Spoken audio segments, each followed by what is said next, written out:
You have the ability oftentimes to give friends or peers really great advice, but when it comes to giving yourself advice, sometimes you're a little bit stuck. Like sometimes you're just like, I don't even know what I would say. But oftentimes we can give ourselves advice to our younger self because we look at that as a different version of ourselves. And so being able to write this letter was just the truth of the journey.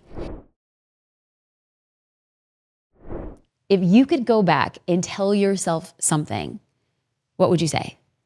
And if you could go back and tell yourself something, how old would you be? I want you to hold that age of yourself. And I want you to start thinking about some of the things that you would go back to tell your former self. So I am a part of an executive group coaching program. In fact, the way that they call it is a private network for high growth founders, and it's called Hampton. I have been a part of a cohort. There's about 8 of us for 3 years, and it's been one of the best things I've done in my business. On a recent call, our facilitator, his name is Casey, he asked us to do something different. He said, in preparation of our next call, I want you to write a letter to your former self. Tell me what you would say. Now, in all of the 3 years that we've been meeting together, it's never been this, like warm and fuzzy or sentimental, what some people might call sentimental. It's all been like strategy and what are we doing and how are we innovating? So this was a big change for me to see my fellow cohort members in a totally new light. Now, these are all 8 and 9 figure entrepreneurs who I look back and I'm just amazed. When I look at my cohort, it makes me very happy to say I am the dumbest person in the room, which means I'm in the right room. They are inspiring and they're powerful. And these are the types of people that you read in business magazines doing really incredible things. In my mind, these people are every definition of mind-blowing. So it was a very delightful surprise to hear them read letters to their younger selves. They were beautiful. They were sometimes heartbreaking, but they were mostly inspiring. Now, when one of the members read a letter to himself, another member by the name of James had said this. I'll throw something out there. Like one thing I always love talking to other entrepreneurs about is like what gives you your chip, like why are you doing this? Like this is not an easy life for the most part. And I feel like I heard Adil explaining the moment he got his chip. And I think that like, it's always such a cool thing to hear someone share that because it's probably been a huge part of your life's path for the last however many years. And so yep. I think the other thing I always think about with this stuff is like being thankful for the chip.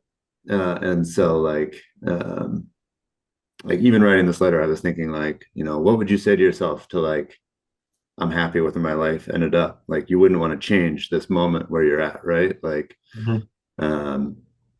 but can you imagine a life that got you here without that chip being so painful? And I just thought about that moment of seeing your mom and that moment. I mean, it would feel so helpless and terrible, especially as a teenager. But I'm always thinking about this, like the chip has to hurt for it to work. And yep. So like in some sense you're thankful for the pain. So I don't know. It's always just makes me think really deeply about like, what led you here? What led me here? Why are we all here? So it's a beautiful, it's a pain you're thankful for. So it's fun to hear about. Love absolutely that one, James. That's great. Could I ask Jasmine Starr? She always has a unique angle, something that I would not have thought of out of that. That's always like, oh, that's awesome. So you got one, or not to put you on the spot, but no, for a deal specifically, it just hit. Like I like hearing our humanity. It just draws us closer together and has a deeper appreciation for the climb. And so I just have a much deeper appreciation, a deeper respect for Adil and what he's built. And like in reference to what James says, that we all have a chip, and I'm like, I have a basket of chips. Somebody make up some guacamole. Like it all hurt. I'll be out here tossing chips. So I really like that. And it, you said it has to hurt. And I was like, damn, if that ain't the truth. Good. Thank you. Thanks, Adil. No, thanks guys. Appreciate you. When I wrote my letter, I thought that I was just going to share it with the guys in my cohort. I was literally just writing a letter to myself that I was going to share it with them. But when one of the members by the name of JT had said, Jasmine, this letter made me see you in a different light. I saw a new side of you. He's like, oftentimes when I hear you talk about your journey, it's very put together, it's packaged, it's branded. He's like, but this just felt entirely different. And so I asked them if it was cool if I could share that letter here with you. And with their permission, they said, and I'm not sharing any of their letters, I'm just gonna share my own. And I feel open and it makes me feel very vulnerable to put it out in this capacity, but I've always been committed to documenting the journey. And so you guys are going to be able to hear why I'm creating this podcast. I create this podcast to look back and tell myself the truth of the journey. There's something called Solomon's paradox. I don't know if you've ever experienced that you have the ability oftentimes to give friends or peers really great advice, but when it comes to giving yourself advice, sometimes you're a little bit stuck. Like sometimes you're just like, I don't even know what I would say. Well, Solomon's paradox is the ability. Now, if you're not familiar, it's a biblical character. King Solomon was known for his wisdom, and people would travel lands and years to get wisdom from King Solomon. But like his life was completely speckled with a lot of missteps and things that a wise person purportedly wouldn't do, right? So Solomon's paradox means we can give advice better than we could take it ourselves. But oftentimes, we can give ourselves advice to our younger self because we look at that as a different version of ourselves. And so being able to write this letter was just the truth of the journey. And so because I want to share the truth of the journey, I'm going to be open and vulnerable and share my letter right about now. All right, let's keep going. Could we have a reading from the Book of Jasmine? Is that an option, or would you?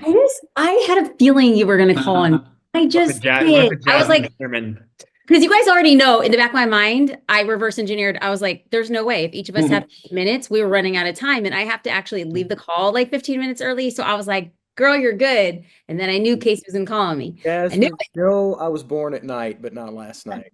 You know that. Okay. So, studies prove that women will on average use about 3 words to a guy's every 1. So I'm probably 3x of a deal. I hate to break it. I'm so sorry, guys. So sorry. I probably did this thing wrong. Okay. I wrote a letter to my 18-year-old self, but specifically at the start of my senior year. Okay. Dear Jasmine, you're receiving this letter from your future self. Before you freak out and page your boyfriend that something crazy is happening on his beeper, 911 *143, let me get to the main point. The future is amazing. So much better than you can imagine. Right now, it's the start of your senior year, and you believe you'll be attending UCLA Law School to major in English. The bad news is you bomb your SAT and you don't even try applying. You end up getting an academic scholarship to Whittier College and major in business. You're brokenhearted, but the highlight is that you're still texting your boyfriend in college because you decided to date long distance. You both talk every night for 2 years from a payphone outside of your dorms. In a beautiful turn of events, you get a waitressing job at a barbecue restaurant while waiting to get accepted to law school. You tank the LSAT, but this time apply to only top 15 law schools, hoping your entrance essay and 4.0 GPA pull a miracle. Berkeley, UVA, USC all say yes, but when UCLA offers a full ride scholarship, it feels like a full circle moment. You're officially a Bruin, and your boyfriend moves you into your brand new apartment on Veteran Avenue, just 2 blocks from the Bel Air sign. At this moment, you'll think you've made it. A few months later, you'll get the news that mom had a relapse of brain cancer. You'll lose your appetite. You'll stop sleeping, and you'll find yourself running 8 miles every day at 4 a.m. You dread school. You find yourself a loner in the law library, and you struggle to make friends. You'll be diagnosed with depression at 24 years old. After mom's brain surgery on New Year's Eve, you decide to quit law school and move home to be with her. Your high school sweetheart proposes. Yes, you marry him. Everybody is shocked that such a remarkable human is volunteering to spend his life with you. And mom and dad walking down the aisle on a beach in Hawaii.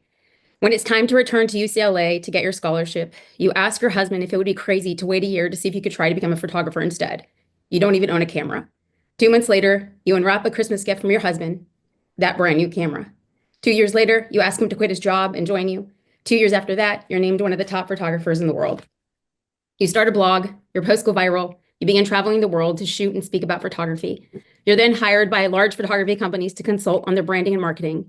You'll begin to build an online store and sell your digital resources for photographers and print a magazine of your own. You'll soon expand to create courses, not just for photographers, but for business owners to help them build their brands and their business. Around this time, the business gets so big, you realize it's time to hire a CFO to manage the streams of revenue. You'll start a membership in 2017, and you hope that 500 people join.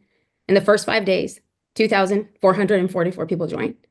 In 2021, after 4 years of expansion, knowing you need more tech infrastructure, you hire a CTO and build a SaaS platform to integrate with every social platform so business owners can create and plan their marketing.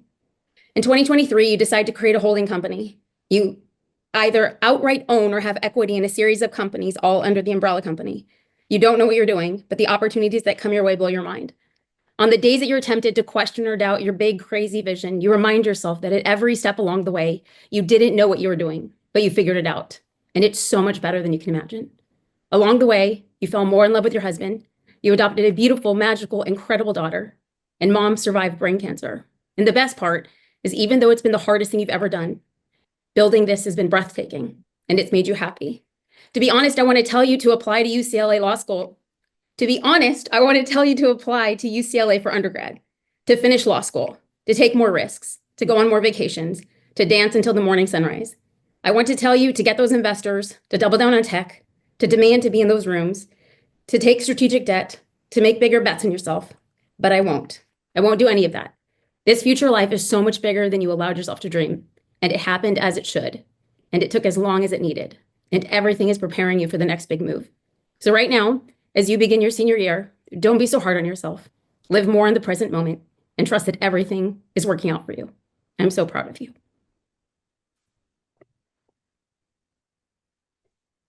Wow. Whoa. Good turn. That was That was great. incredible. That was That was really incredible. great. She understood the assignment. That's fantastic. Jasmine, why did you choose that point Mm. in your life to write the letter to yourself? I was really, really, really hard on myself in high school, but specifically my senior year. Kind of just felt like I had failed. I'm not a standardized test taker. I never have been. And how sad, like when you're 18, you just think your life's over when your plans, don't go as planned. And I think that I think that was probably one of the first chips on my shoulder, is just, going to a school I didn't want to, struggling to be there. I tried transferring out, and then doors closed. And so then you just knew you had to be there for reasons you didn't quite understand. And so I think I needed to tell myself I was going to be okay. Yeah, I heard, and I heard how you were giving your younger self room to grow into the life that the advice you wanted to share, you won't, because that's important. That's an important factor in what it can be and what it will be. So I thought that was insightful. It's pretty cool. Jasmine, do you ever think about if you were back into your 18-year-old shoes and you're looking at where you are now, and reflect on the things that maybe moved much faster than you had expected, and things moved a lot slower than you had expected? Mm. I'm curious to hear like what some of those things are for you. My photography career took off like a rocket ship. I didn't even know it was happening. And so I thought, well, that's the way most things work, which, boy, was I wrong. And then I think like the second rocket ship moment was social curator. It just was so much bigger. It was so much bigger than I could have ever imagined. It took off so quickly. And I think part of like the quick offtake really impacted how much we can grow and how we could sustain. And not all rocket ship growth is good growth. Got my ass handed to me, and that's good too. Another chip. Like I said, gentlemen, I'm waking guacamole. Like I can go on and tell you all the chips, all the chips. Well, What went slower than you expected? Jasmine, I've got them. Yeah. Sorry, go ahead. What was slower? I think what has been the slowest, hands down, has been the entire journey of me being in Hampton. It has been the slowest, most arduous 3 years of my professional career. And I think, I am paid really well to see around corners. People hire me to do strategy. And I think it's been, to be completely candid, so hard not to be able to see around my own corners in my own strategy. And I think that what's taken me the longest is trying to figure out like what a holding company looks like, what, how we're getting there. There is that balance between long-term and current cash flow. What are the bets that we make? How to be strategic, all that stuff. It's been really slow. Mm. I thank you very much for sharing. That was awesome. And then I heard one, no surprises, that you are the best at telling the narrative of your life compared to anybody I think in Hampton, probably. Like that was no shock to me. I was like, yeah, this is killer. Like your chips, like you said. And then, but I also thought, even though I've heard whether it's your podcast or your social or here, I also heard vulnerability as like like an undertone. Like sometimes it's like you're so good at it that you're like, boom, that's the like that these are the words I'm going to use in the sentence because I know it lands. But like on this one, I heard like that vulnerability perspective. And I wonder if it's just because you were writing to yourself instead of, an audience, but I really appreciated that extra level of vulnerability. Thank Yeah. you, Jason. Thank you. And you're right. You're right. Like I would just feel like I'm softer, nicer with myself by myself. I think I'm much harder with myself publicly. Mhm.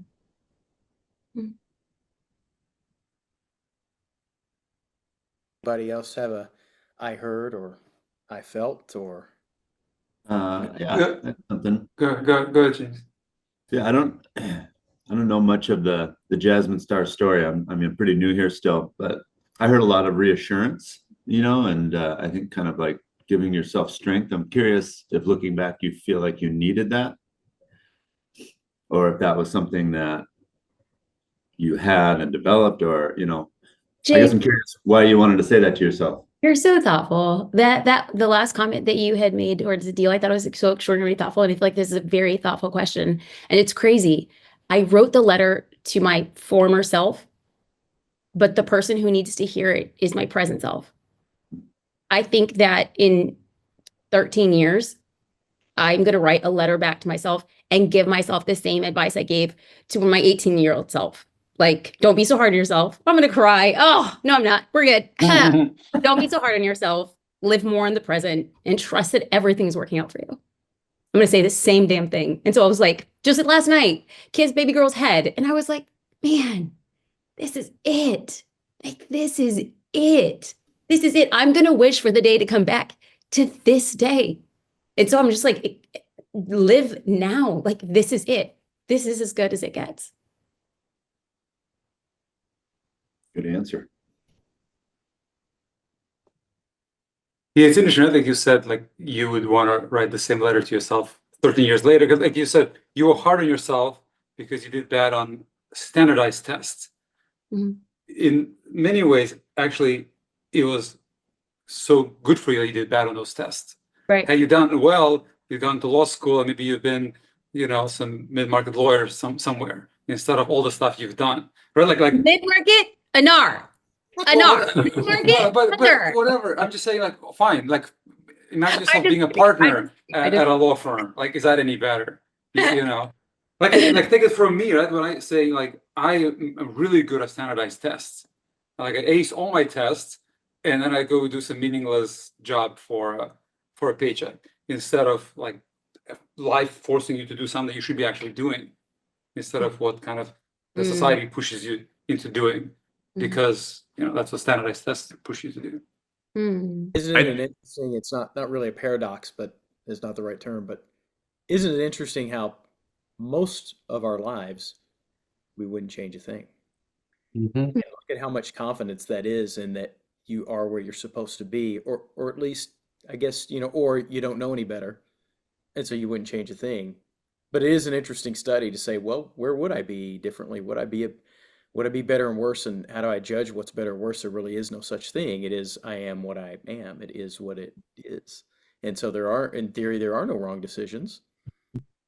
Some in retrospect, that's not a practicality, but from a philosophy perspective, there are no wrong life decisions. You get where you're supposed to go, if you want to call that, and if you want to call that faith or belief or or random theory. Anyway, Yeah. go ahead, I'd like Blake. by the way, I'd like to see a stat of all of the founders and entrepreneurs and what their test scores were. I would guess that actually they lie on the lower end. Yep. And I'm the same way. I was never a good test taker, and that forced me to compensate in other ways, which I think improved me and pushed me harder in other ways, made me, be a better communicator, a better designer. I worked harder, all of those things. But yeah, it's an interesting data point. Mhm. Real quick, gentlemen, if it's okay, and if not, just DM me. One of the things that he had said was that he felt like a different level of vulnerability, and that would rang true with a capital T. Do you think that I can clip out my letter and then use it as part of a podcast in the future? But you guys, your voices might be in the back, but just my part. Nobody else's. Nobody else's. Okay. Yeah. But if not, I'm very much open to it. So just DM me on Slack or text me. Okay, cool. Thank you guys. Thank you. I feel all warm and fuzzy. You guys are the best. Thank you, Jasmine. Thank you.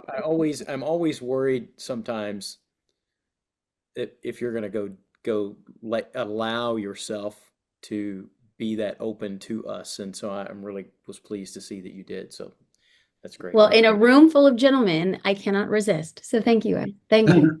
Before we go on any further, I want to say Casey, James, Adil, JT, Lev, Remy, Anar, and Blake, thank you, friends. Gracias, amigos. Like, truly, for creating this space for 3 years and seeing me on this journey. And now it's time for me to say thank you to you. Thank you for watching and listening to the Jasmine Star Show. Thank you for sharing these episodes. It is a small group of crazy entrepreneurs who somehow find themselves listening to it and watching it. You're that crazy cohort. It's just a small group of us doing some really incredible things. And most days they don't feel incredible, but one day when we're 85, looking back at this version of us today, we're gonna say, wow, job well done. Like, you did what you thought was impossible.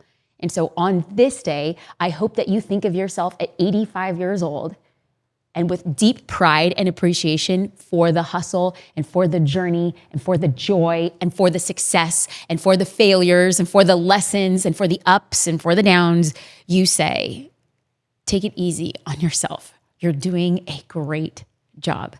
Thank you for watching and listening to The Jasmine Star Show.